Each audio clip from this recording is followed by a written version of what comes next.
Olá, eu sou Gustavo Schneider, advogado do PG Law e diretor de estratégia do Instituto de Direito Global. E meu nome é João Paulo Brauni Guerra e também sou advogado do PG Law. Sejam muito bem-vindos ao PG On Air, criando sinergias e elevando conhecimento.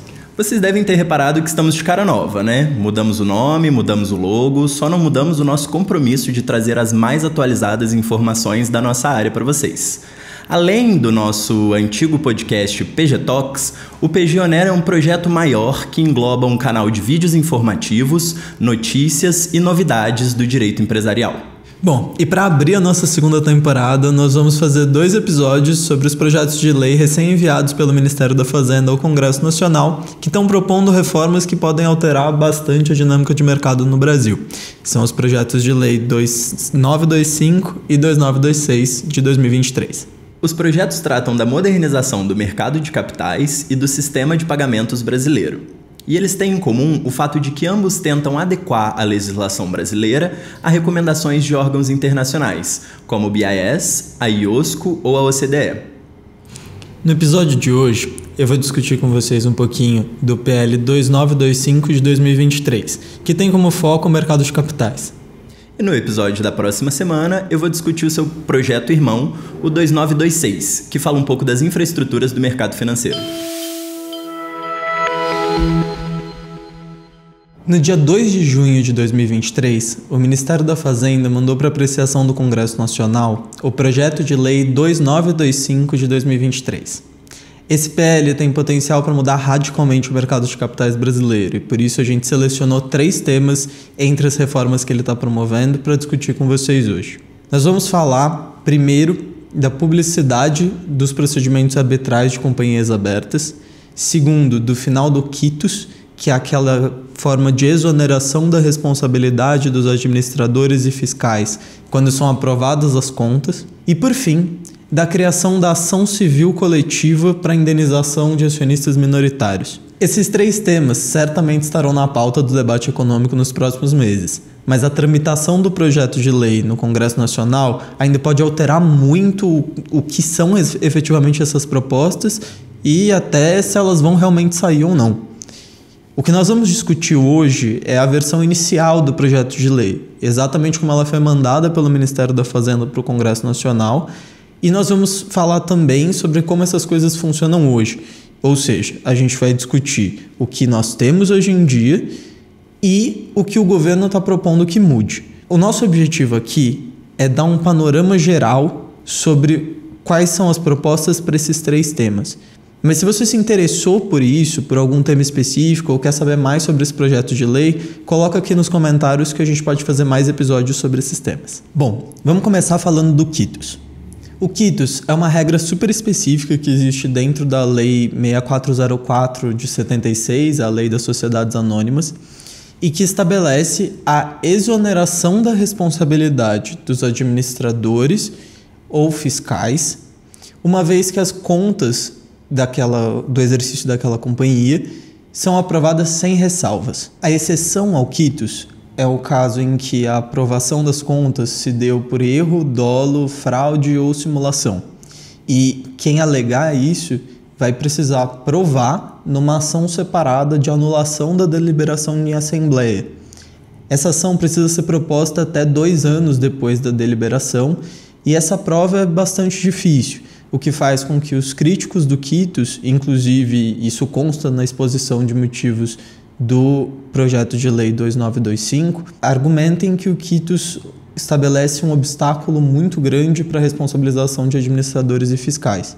O quitus hoje é a regra no nosso sistema jurídico e a necessidade de propor a ação para anular a deliberação e só depois disso poder discutir uma eventual indenização, responsabilização dos administradores e fiscais, é o procedimento padrão, por assim dizer. É assim que funciona em todos os casos, exatamente pela regra contida no artigo 134, parágrafo 3º da Lei das Sociedades Anônimas.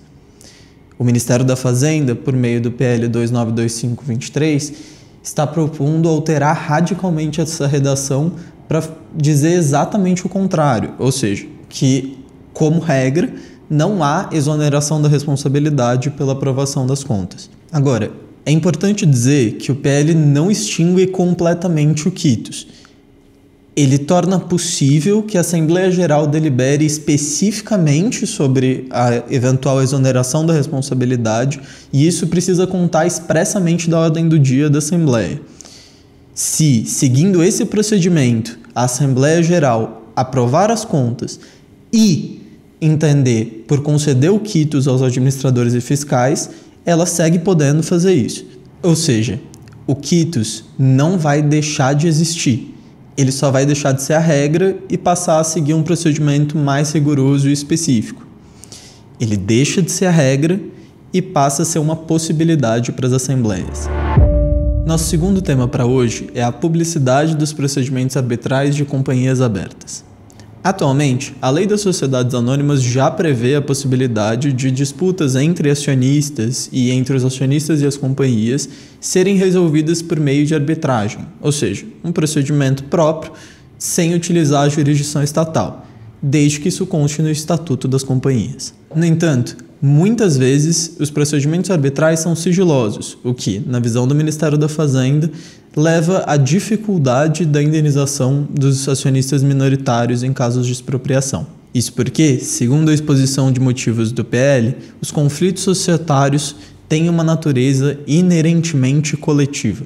Ou seja, o conflito entre um acionista minoritário e o controlador, ou entre um acionista minoritário e os administradores, interessa a todos, porque pode versar sobre direitos que também abarcam outros minoritários. Assim, o PL 2925 segue aceitando que as companhias incluam nos seus estatutos uma cláusula prevendo a resolução de disputas societárias por meio de arbitragem. No entanto, a partir de sua eventual aceitação e publicação, a gente terá que nas companhias abertas esses procedimentos arbitrais serão públicos e as instituições arbitrais deverão dar publicidade a seus precedentes sobre esses casos, incluí-los em seus sites e organizá-los por questão jurídica decidida. Esse trecho do PL prevê, inclusive, a competência da CVM para editar uma regulação suplementar que detalhe mais os modos de divulgação e a extensão da publicidade desses procedimentos. Aliás, esse é um ponto importante. A gente não vai tratar disso hoje, mas o projeto de lei também tem uma série de disposições para aumentar os poderes da CVM de investigação e também para tentar dar mais capacidade de fiscalização e sancionamento do mercado para o nosso órgão regulador. Por fim, o PL 2925 cria uma nova modalidade de ação civil coletiva no direito brasileiro, agora voltada a proteger os interesses dos acionistas minoritários e dos debenturistas.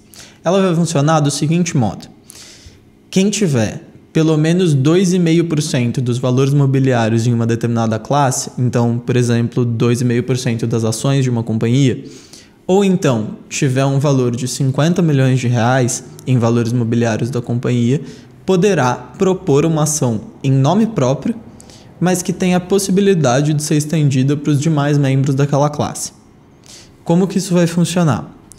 A gente vai ter a proposição da ação, a divulgação do fato relevante pela companhia e, a partir de então, 30 dias para os demais membros daquela classe se juntarem como litisconsortes àquele processo.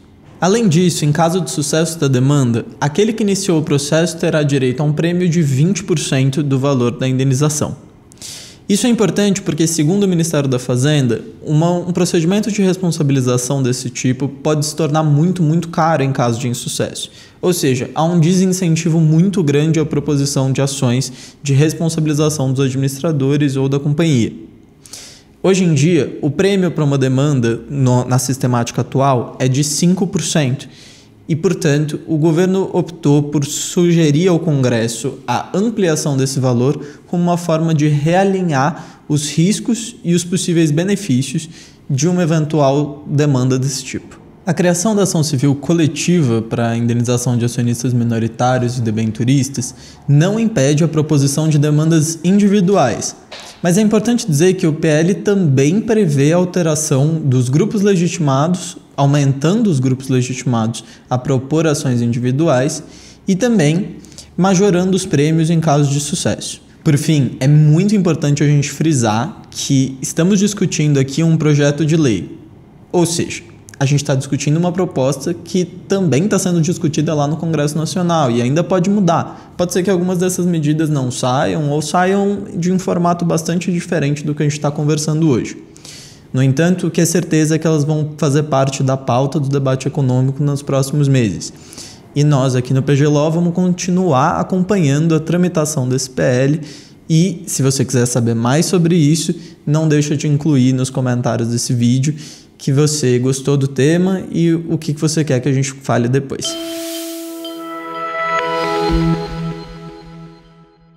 E se você gostou do nosso podcast, não deixe de nos seguir no Instagram, Facebook, LinkedIn, YouTube e nas melhores plataformas de áudio.